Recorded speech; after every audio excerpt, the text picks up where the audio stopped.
नमस्कार दोस्तों, आप देख रहे हैं बीकेडी न्यूज झारखंड और मैं पप्पू यादव भारती। आज विजयादशमी का दिन है और आज के दिन पूरे भारत में रावण के पुतले का दहन किया जाता है। लेकिन आज हम जो तस्वीरें आपको दिखाने वाले हैं वो थोड़ा अलग है। रावण का पुतला दहन नहीं किया जाता है। यहाँ पर रावण को पूजनीय माना जाता है, रावण को ऋणी माना जाता है। देवघर के लोग रावण के पुतले को दहन नहीं करते हैं। इसके पीछे का क्या कहानी है, आज इसी के बारे में हम बात करेंगे। और आइए सुनते हैं यहाँ के तीर्थ पुरोहित समाज इसके बारे में क्या कुछ कहते हैं, क्यों रावण के पुतले को दहन नहीं किया जाता। हाँ, बताया जाए। देखिए, सब जगह हिंदुस्तान में रावण का पुतला का दहन होता है, बैजनाथ धाम में नहीं होता है। बहुत लोगों को एक जिज्ञासा रहती है कि रावण जो है सो सब जगह जहाँ होता है, यहाँ क्यों नहीं होता है। उस विषय में हमको दो ही बात बहुत शॉर्ट में बता देते हैं कि रावण का 10 मुंड था, एक 5 सात्विक, एक 5 क्रोधी तामसी। तो सात्विक कर्म में जो है सो रावण सबसे बड़ा पंडित था। न भूतो न भविष्यति, न उतना बड़ा पंडित पैदा अभी तक हुआ है, न आगे होगा, न पहले था। रावण इतना बड़ा पंडित था। और रावण राक्षसी गुण में भी बहुत बड़ा था। तो रावण जब भगवान शिव को लेके आ रहे थे तो वो सात्विक कर्म है। और दूसरा, यह भूमि रावण का ऋणी है, जो कि रावण ने वैद्यनाथ ज्योतिर्लिंग को यहाँ लाया। हालांकि विष्णु द्वारा स्थापित हुआ, लेकिन कैलाश से रावण ने ही लाया। इसलिए यहाँ रावण का पुतला दहन कैसे किया जाएगा। अगर रावण नहीं होता तो यहाँ ज्योतिर्लिंग नहीं रहता, यह स्थान उतना संपूर्ण नहीं होता। इसलिए रावण का पुतला दहन नहीं किया जाता यहाँ।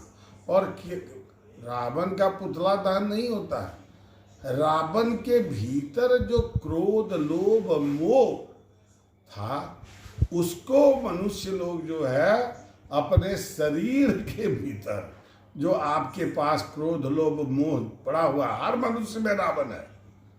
जो अच्छा कर्म भी करता है, बुरा कर्म भी करता है।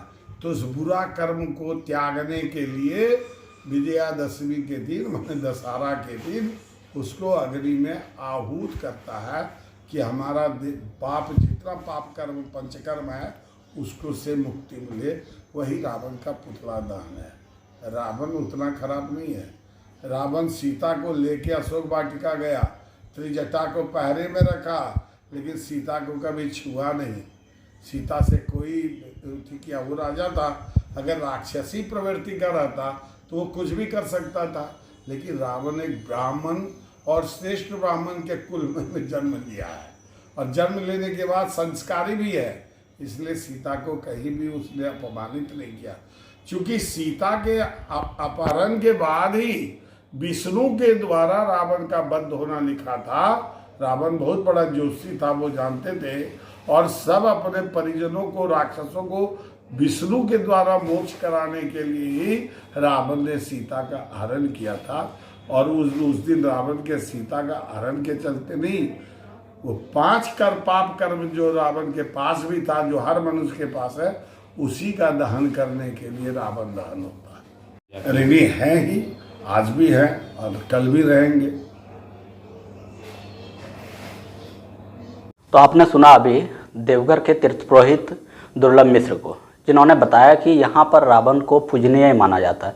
पूजनीय इसलिए माना जाता है क्योंकि रावण के द्वारा शिवलिंग को देवघर लाया गया था और यहाँ पर स्थापित विष्णु के द्वारा किया गया। यहाँ पर एक ग्वाला को शिवलिंग दिया गया। उसके बाद जब रावण लघुशंका के लिए गए, उसके बाद उन्होंने उस शिवलिंग को रख दिया जो विष्णु के रूप में थे, और विष्णु ने ही पहली बार यहाँ पर पूजा किया था। तो इस प्रकार से रावण को यहाँ पर पूजनीय माना जाता है, उसका ऋणी माना जाता है कि रावण अगर नहीं होता तो देवघर में जो 12 ज्योतिर्लिंग है वो नहीं होता और कैलाश से शिव जी देवघर नहीं आते। तो इसी कारण से यहाँ पर रावण के पुतले को दहन नहीं किया जाता है।